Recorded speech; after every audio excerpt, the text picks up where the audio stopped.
Welcome students in this third video of the chapter Lost Spring. So we'll start from here. I want to drive a car, second part of the story about Mukesh. You know that he falls in that bangle sellers and he aspired something different. He announced that I would be a motor mechanic. So this is his aspiration, daring dream, and that how he had fulfilled. That let's see in the story.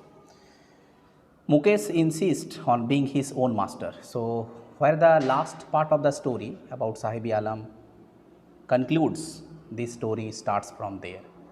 He said that he had not become his own master, and here in this second part of the story about the Mukesh, he declared that he would be a motor mechanic. So, this is the difference. This is the difference of aspiration, daring, dream, and how to chase that dream is very, very important. So, do you know anything about the cars? When the narrator asked, I asked, he replied back saying that I will learn to drive a car. He answers looking straight into my eyes. His dreams looms like a mirage amidst the dust of streets that fill his own town, Firozabad, famous for its bangles. Every other family in Firozabad is engaged in making bangles. It is the center of India's glass blowing industry, where families have spent generations working around furnaces, welding glass, making bangles for all the women in the land, it seems. So, it's what that looms like a mirage. It seems something that it will be true in the future, but actually it will not be so. You know that this mirage, something optical illusion, and that glass blowing industry related to making glass furnaces, that is a closed room or container where the heat is produced, and welding, that you know the process of joining metal or glass pieces by heating them. So it's all about what? Confidence and determination. So looking straight into my eyes, this is the confidence of Mukesh, belong to that bangle makers family, but aspirations is totally different from that. He was confident and he replied that he would learn to drive a car. His dream was far away from the reality, and although the boy was confident, he would succumb to the societal pressure. Sometimes it happens that you have that confidence, but you succumb to that societal pressures. He lived in Firozabad, which was famous for making bangles, and the writer failed. Okay, and the writer also failed that about what that the Mukesh aspirations. His family had been involved in the working furnace, welding glass, making bangles, and they made so many bangles that it seems they made bangles for the women of the world. Okay, and Mukesh family is among them. Mukesh family is among them. None of them know that it is illegal for children like him to work in the glass furnaces with high temperatures, the dingy cells, without a year light, the law enforced could get them and all those 20,000 children out of the hot furnaces where they slog their daylight hours, often losing their brightness of their eyes. Mukesh's eyes beam as he volunteers to take me home, which he proudly says is being rebuilt. We walk down stinking lanes chalked with garbage, past homes remain hovels with crumbling walls, ugly doors, no windows, crowded with families of humans and animals coexisting in a primeval state. So, this is that very, very tragic description, the background of Mukesh's family. He stops at the door of one such house, bangs a ugly iron door with a foot and pushes it open. We enter a half built shack in one part thatched with a dead grass, firewood, stop over which sits a large vessel of sizzling spinach leaves. On the ground, large aluminium platters are more chopped vegetables. Frail young woman is cooking the evening meal for the whole family. Through eyes filled with the smoke, she smiles. She is the wife of Mukesh's elder brother. Okay, so Mukesh's family is among them. If we go back, his eyes beam. His volunteers to take something. So if I'll discuss it, the house that Mukesh lived was partially constructed hut. One corner it was firewood stove made with dead grass, vessel with the spinach leaves kept on it, the ground there were the more than the plates, then the chopped vegetables in them. There was a thin young woman cooking the evening meal for the family. His eyes were full of smoke emanating from the stove, but she was still cheerful, smiling to see the writer. She was the wife of Mukesh's elder brother. Although she was not much more older than Mukesh, she was a responsible person and was worthy to get respected from the family as the daughter-in-law from the family. So as a daughter-in-law of the family, she had to take care of the family members. She took care of three men, husband, Mukesh and his father. Okay. So if you go back, you will see few words are there. You just note down that is sack, S-H-A-C-K, roughly built hut, thatched that is covered with dry grass. Okay, sizzling make a hissing sound when frying or cooking. Platters is large plates, chopped cut finely. Frail means thin, weak. Just note down these words and meanings. Okay, and then that command that respect, that she is worthy, is being respected. So these words just put down, note down, then would continue the next lines. Just note down. Not much older in years, that is that she has begun to command the respect of the Bahu, the daughter-in-law, already charged with three men, that husband, Mukesh and their father. When the older man enters, she gently withdraws behind the broken walls and brings her veil closer to the face. As custom demands, daughter-in-law must veil their faces before male elders. In this case, the elder is an impoverished bangle maker. Despite long years of hard labor, first as tailor, then as bangle maker, he has failed to renovate the house, send his two sons to school, and all he has managed to do is to teach them what he knows, the art of making bangles. So this is the background of Mukesh family, how his father only struggled to build that house somehow, and he failed to educate their child sons, and in terms of that you could say he was a total failure. Okay, total failure. So that something that he was a impoverished. He was an impoverished. What is a very poor? Impoverished means renovate means repair. So he was unable to do it. Unable to do it. So when Mukesh's father entered the house, the daughter-in-law hid behind the wall and covered the face. It was a tradition for them, daughter-in-laws, to hide their face in the presence of the older male members of the family, and the elder here was a poor bangle maker, that is given impoverished. He had worked hard for that, correct? He had worked hard for the bangle maker. He was still not able to either renovate the house to send his two sons to school. He had just managed to teach the skill of making bangles, correct? Next, it is his karam, his destiny, says Mukesh's grandmother, who has watched her own husband go blind with the dust from the polishing the glass bangles. Can a God-given lineage ever be broken? She implies, born in the caste of bangle makers, they have seen nothing but bangles in the house.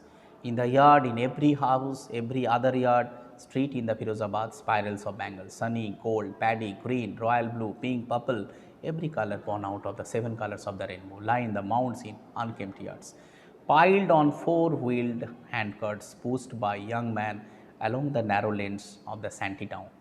And in the dark apartments, next lines of the flames of the flickering oil lamps, sit boys and girls with their fathers and mothers, welding pieces of colored glass into circles of bangles.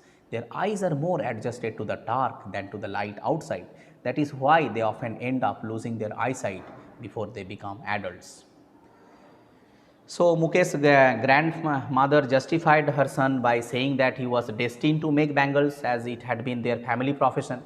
She had seen her husband become blind due to the dust from polishing the glass bangles, and she said that their family had got this art of bangle making from God, that is given lineage, here a profession being carried out through generation to generation. What is that God given lineage? That is, a profession is being carried from generations of a family to the other generations. So, this is their glass bangle making, this is their profession, and they are carrying it from one generation to other.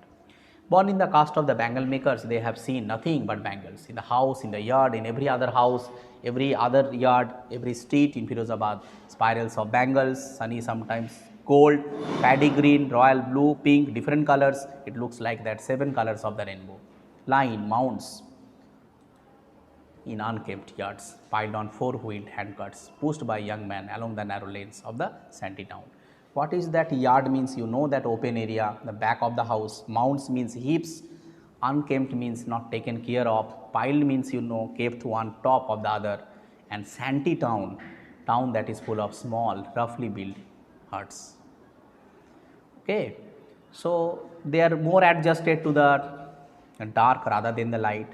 They were everywhere in the backyard, next house, everywhere that only bangles and bangles. The streets of town also. There were huge spirals, bunches of bangles in different colors. The writer says that there were the bangles in the neglected yards and they were dumped on the handcarts for sale. Okay, it's ready for being sold in the market. They were pushed by men along the streets of the Firozabad.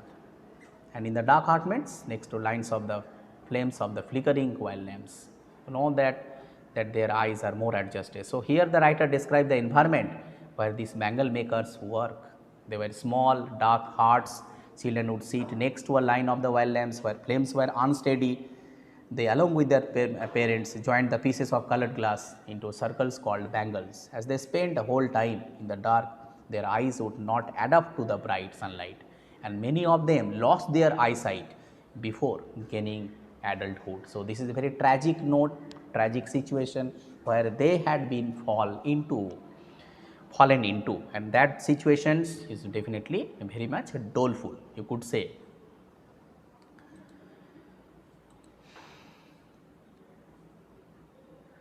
Next, we'll continue. We'll see that Sabita, a young girl in the drab pink dress, sits alongside elderly woman, soldering pieces of glass. As her hands move mechanically like a tongs of a machine, I wonder if she knows the sanctity of that bangles. She helps to make it. It symbolizes Indian woman's suhag, auspiciousness in marriage. It will dawn on her suddenly one day when her head is draped with a red veil, her hands dyed red with henna, red bangles rolled onto her wrist. She will then become a bride like the old woman beside her who became one many years ago. She still has bangles on her wrist, but no light in her eyes. Ek waqt sir bhar khana bhi nahi khaya. This is that Hindi that lines is very, very pathetic. She says in a voice drained of joy. She has not enjoyed even one full meal in the entire lifetime. That's what she has reaped. Her husband, old man with a flowing beard, says, I know nothing except bangles, and all I have done is make a house for the family to live in. So this is the few lines is very, very important that there was a young girl by the name of Sabita, and she wore a faded pink colored dress, and she was sitting with an elderly woman, and they were joining pieces of glass to make bangles. Her hands moved like a machine that is given tongs. What is that tongs? An instrument with two movable arms joined at one end. Auspiciousness, that good omen, you know. Soldering means joining, and drab means faded, colorless. So they were good omen for a woman's wifehood, you know. It will dawn on her suddenly one day when her head is draped with red veil, with her hands dyed red with henna, and she will learn with that become a bride like the old woman beside that who become once many years ago. She still has the bangles on her wrist but no light in her eyes. So if you look at the conditions, so this is also given that how his father failed to renovate the house and what was the conditions, okay, they had been, so that their other female members that dawn on her, realize when covering their covering at the time of their marriage, that suhag, that auspiciousness. She thought that Savita would realize this when she would become a bride, that purity of that bangles. The day she would cover her head with a red colored veil, colored her hands with henna, and wear red colored bangles on the wrist. The elderly woman sitting next to Sabita became a bride many years ago. She was still wearing the glass bangles but had lost her eyesight now. Okay, so the writer wonders that probably that old man has achieved something which many others people have not been able to achieve. At least he has been able to secure a shelter for his family. Okay, and the elderly woman complained that she had not eaten even a share of the food, and she is unit of that measuring the quantity. The woman wants to say that they are very poor, they can't eat enough food, and this is that benefit that she has received by the adopting the profession of the bangle making. Next to be continued, the cry of not having money to do anything except carry on the business making bangles, not even though to eat rings in every home. The young man echoed the lament of the elders, little has moved with the time, it seems like the Firozabad. Years of a mind numbing toil have killed all the initiative and the ability to dream. So these are the concluding lines of the story that we have got. The problem was prevalent in all at the homes which carried on the profession. They did not know anything with the bangle making. And then time to passage of the time, there was no improvement in their conditions. They had been doing the hard work countless number of years. Okay, that is a mind numbing, that tough hard work, physical hard work, toil done to earn at living. And what is that mind numbing? It is very, very boring, dull, inactive. And this is the lamentation, this is their complaint. As they had been doing the same work, countless number in years, they did not have any ability to do something else to dream of it. So, like that, any steps to be taken, like that, that any writing article or whatever that we go for that, any measures takes to be taken. So, here also the writer thought, he raised a question, the narrator, writer, why not you organize yourself into a cooperative? I asked a group of young men and who have fallen into the vicious circle of the middlemen who trapped in their fathers and forefathers. If we get organized, we are the ones who will be hauled up by the police, beaten and dragged to jail for doing something illegal. They say, and there is no leader among them, no one could help them to see the things differently. Their fathers are as they are tired as they are, and they talk endlessly in a spiral that moves from the poverty to apathy to greed and from the injustice. So, this is very, very important part. The continuous process, the lack of ability to concern the writer that envisioned that there were no two separate worlds, and the writer said that no one was there to help them. Correct? They talk endlessly in that then spiral that moves poverty to apathy, and they had been kept moving on that same track. No one was there, no leader, they had no leader. They could think for their doing something differently. They all were so tired, the man and their fathers. Vicious means cruel, hauled up means dragged up, taken away. Just note down. Okay, and so they did not have any leader to come. So sometimes they are being dragged to the police, sometimes sent to the jail, but no one was there to help them. So listening to them, I see two distinct worlds. The narrator said that one of the family caught in the web of the poverty, burdened in the stigma of the caste in which they are born. Another side, a vicious circle of the sahukars, middlemen, policemen, keepers of law, the bureaucrats and the politicians. Together they have imposed the baggage on the child that can't put down. Before he is aware, he accepts it naturally as the father's, and to do something is totally different.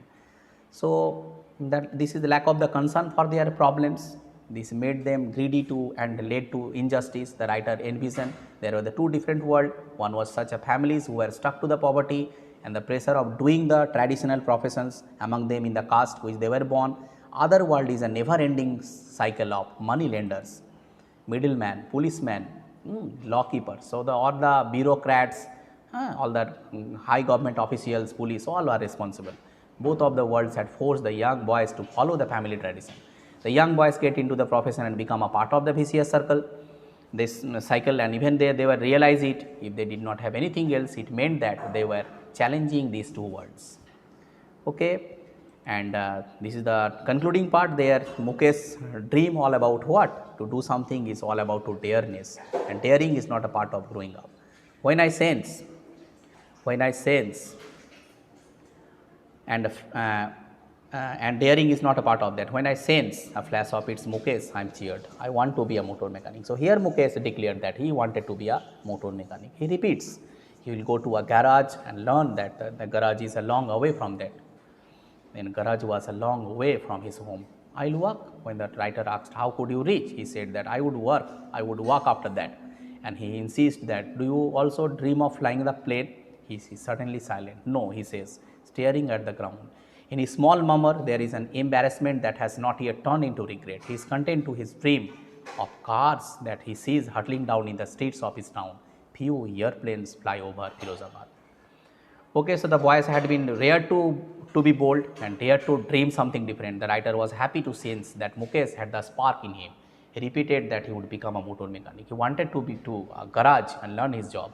The writer asked that his garage was a distance from his home. He said, it's okay. She asked him that if he dreamed of flying the planes. The boy became silent and refused. He did not know about them. He did not know about the planes. Not many planes flew over the Firozabad, as he had only seen cars that hurtling down means around in Firozabad. His dreams were restricted up to them. So this is what that knowing the limitation. Mukesh knew the limitations, not possible him to become a pilot. He had seen very few, very rare, and becoming that motor mechanic is possible. So it's all about not only dreaming but knew your limitations. You should know the limitation and then chase your dream. So this is the second part, is different. Go for you just dream for it, go for the dream and become passionate, and then you can definitely achieve. But this is must keep in your mind that you should know the limitations of your dream. So thank you students for this last part of this video. Thank you. Have a nice day.